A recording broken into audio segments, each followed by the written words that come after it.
Assalamualaikum warahmatullahi wabarakatuh. Alhamdulillahirabbil alamin wassalatu wassalamu ala nabiyyina Muhammad sallallahu alaihi wasallam wa ala alihi wa ashabihi wa man tabi'ahum bi ihsanin ila yaumiddin. Rabbi shrah li sadri wa yassir li amri wahlul 'uqdatam min lisani yafqahu qawli. Baik anak-anak soleh dan solehah, minggu lalu pada pertemuan pertama Pak Salam sudah menjelaskan sedikit tentang dikepungnya rumah Rasulullah SAW karena Nabi Muhammad hendak ditangkap oleh orang-orang kafir Quraisy yang mengutus 10 orang pemuda untuk mengepung rumahnya Nabi Muhammad SAW. Tapi dengan izin Allah Subhanahu Wa Taala, dengan melemparkan pasir ke mata-mata mereka yang mengepung rumah Nabi Muhammad, ternyata ketika Nabi Muhammad keluar, mereka tidak melihat Nabi Muhammad sama sekali. Baik anak-anak soleh dan soleha, akan Pak Salam melanjutkan. Pak Salam minggu lalu sudah berjanji akan menceritakan tentang seorang wanita yang mendapatkan julukan wanita yang memiliki 2 ikat pinggang.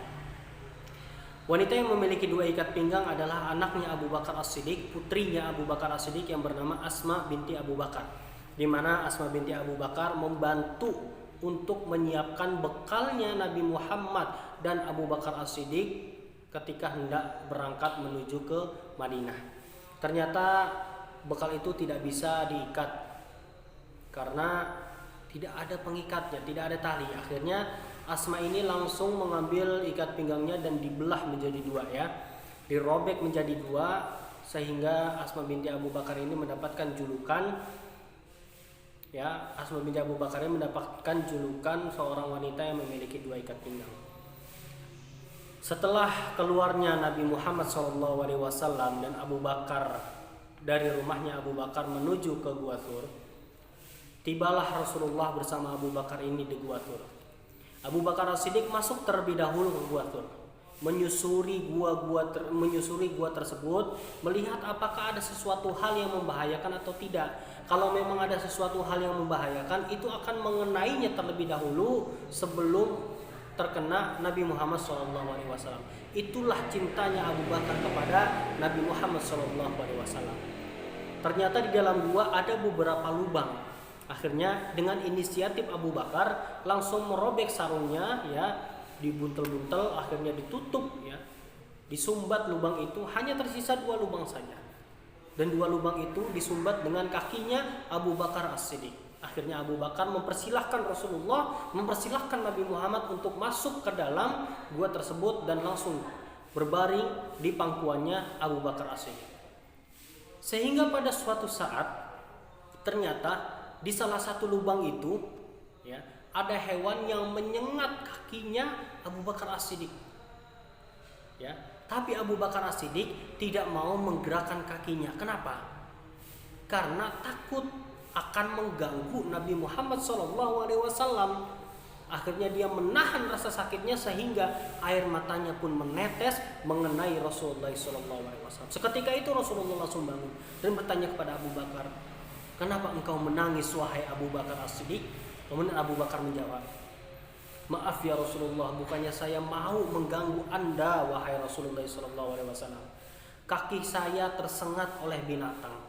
Setelah itu Rasulullah langsung melihat kakinya Abu Bakar dan langsung meludahi kakinya, dengan izin Allah Subhanahu wa Ta'ala sembuh seketika. Itulah salah satu mukjizat Rasulullah SAW. Nabi dan Abu Bakar tinggal di Gua Thur 3 malam. Ya. Nabi dan Abu Bakar tinggal di Gua Thur 3 malam. Putranya Abu Bakar yang bernama Abdullah bin Abu Bakar mendapatkan tugas, ya, untuk menemani Abu Bakar dan Nabi Muhammad di Gua Hira selama 3 malam itu. Dan pada pagi-paginya Abdullah ini kembali ke Mekah, ya, seakan-akan Abdullah ini bermalam di kota Mekah. Ya, semua jejaknya itu dihapus oleh Abdullah bin Abu Bakar. Tugasnya Abdullah bin Abu Bakar adalah mencari informasi, ya, tentang berbagai tipu daya kaum Quraisy terhadap Nabi Muhammad dan Abu Bakar, ya. Kemudian informasi tersebut langsung dilaporkan kepada ayahnya dan Rasulullah SAW pada malam hari. Begitu seterusnya selama 3 malam. Berbeda dengan bekas budaknya Abu Bakar As-Siddiq, yaitu Amir bin Fuhairah. Amir bin Fuhairah mendapatkan tugas untuk mengembala kambing di dekat Gua Thur, ya, agar Rasulullah dan Abu Bakar itu mendapatkan susu kambing dari gembalanya Amir bin Fuhairah. Itulah tugasnya Amir bin Fuhairah. Ya, ketika Amir bin Fuhairah itu pergi, dia pergi sambil menghapuskan jejaknya Abdullah bin Abu Bakar agar tidak terlihat oleh orang-orang Quraisy.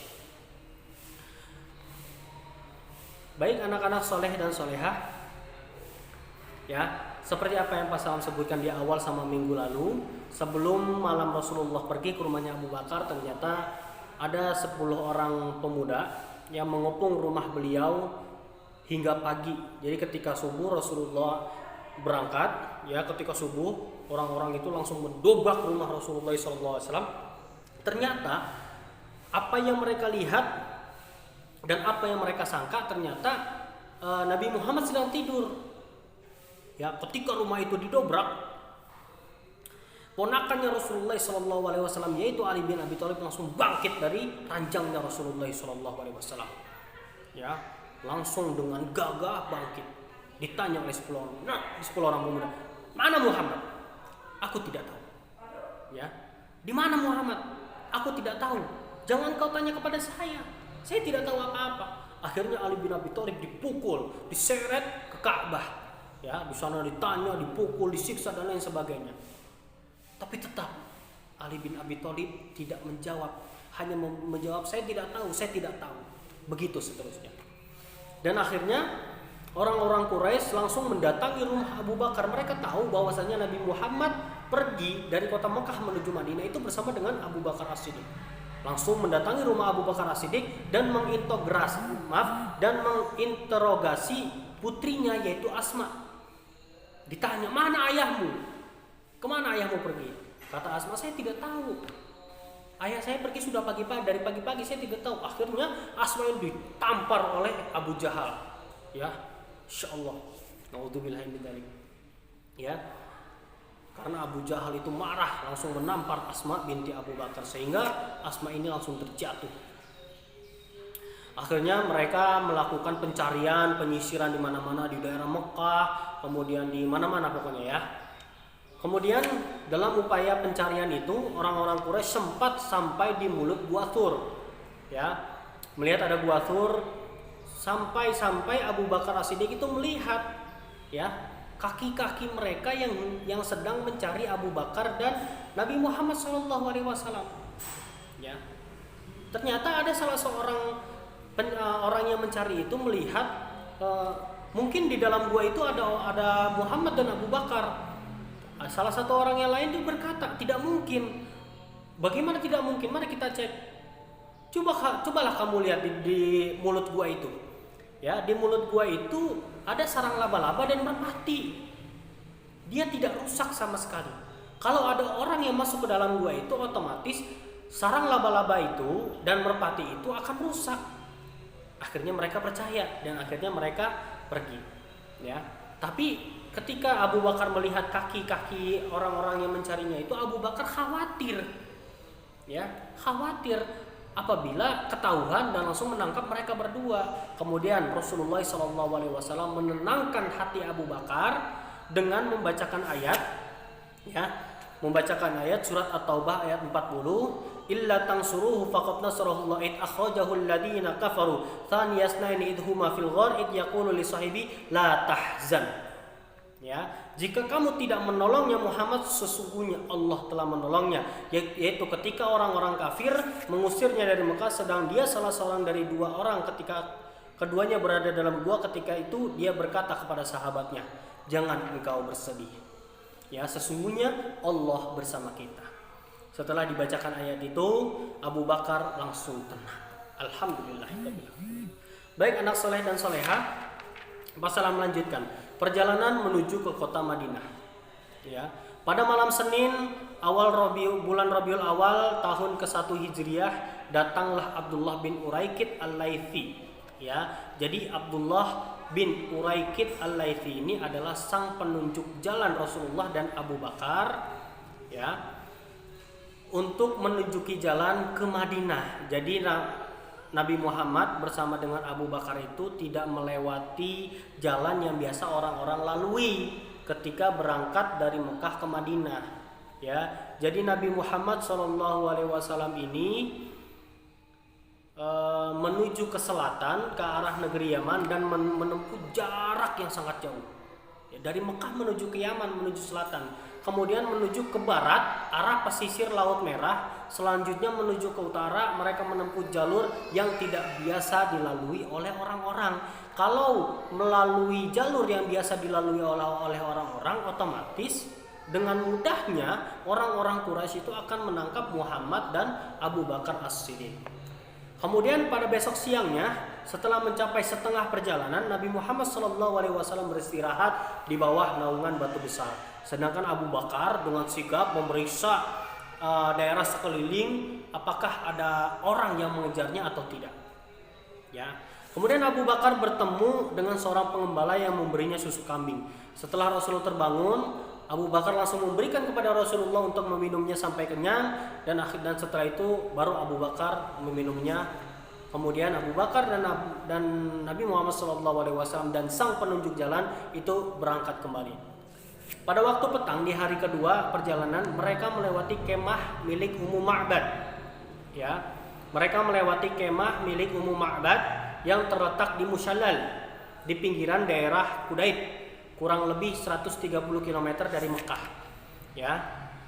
Dan kemudian Abu Bakar As-Siddiq dan Nabi Muhammad SAW bertanya kepada Ummu Ma'bad, apakah engkau memiliki sesuatu? Wanita itu tidak bisa menjamu Abu Bakar dan Nabi Muhammad SAW karena kambing-kambingnya berada di padang rumput yang jauh, sedangkan yang berada di samping kemahnya hanyalah seorang kambing yang tidak mampu menghasilkan setetes air susu. Kemudian Nabi Muhammad meminta izin kepada Ummu Ma'bad untuk memerah susu dari kambing tersebut. Dengan izin Allah Subhanahu wa taala, ternyata keluarlah susu. Ya, keluarlah susu dan kemudian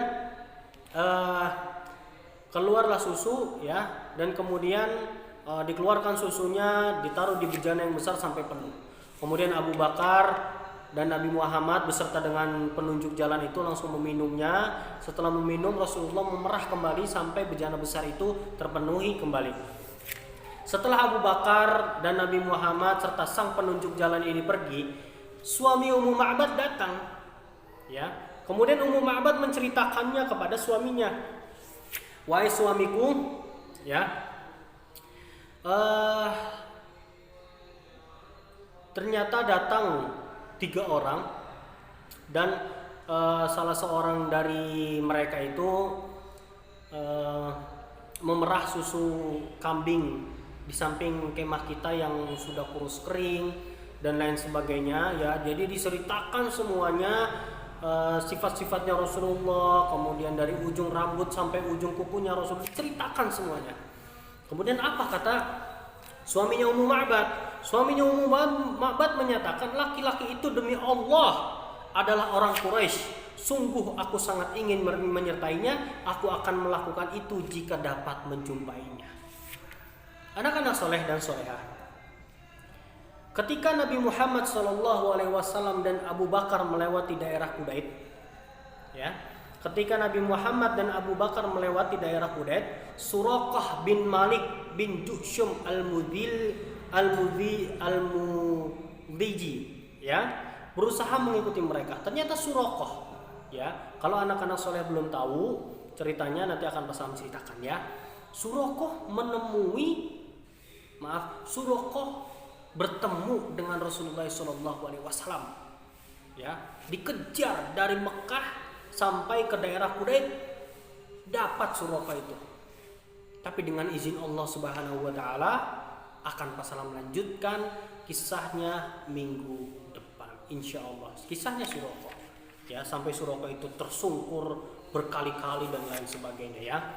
Ya, akan Pak Salam melanjutkan insyaallah minggu depan. Mohon maaf yang sebesar-besarnya, ya. Insyaallah akan Pak Salam melanjutkan kisahnya Suraqah ketika bertemu Rasulullah, Abu Bakar dan sang penunjuk jalan. Apa yang dilakukan oleh Suraqah dan apa yang dilakukan oleh Nabi Muhammad dan apa yang dilakukan oleh Abu Bakar As-Siddiq. Insya Allah minggu depan akan Pak Salam jelaskan.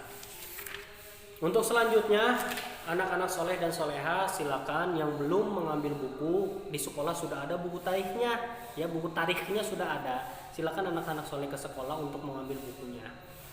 Nanti ada tugas yang harus kalian penuhi, ya nanti disiapkan menggunakan selebaran kertas HVS, ya ingat ya selebaran kertas HVS. Jadi nanti akan Pak Salam berikan tugasnya, jadi siapkan kertas HVS saja untuk mengerjakan tugasnya di kertas HVS itu. Mungkin ini dari Pak Salam, apabila ada salah kata Pak Salam mohon maaf. Wabillahi taufiq wal hidayah. Assalamualaikum warahmatullahi wabarakatuh.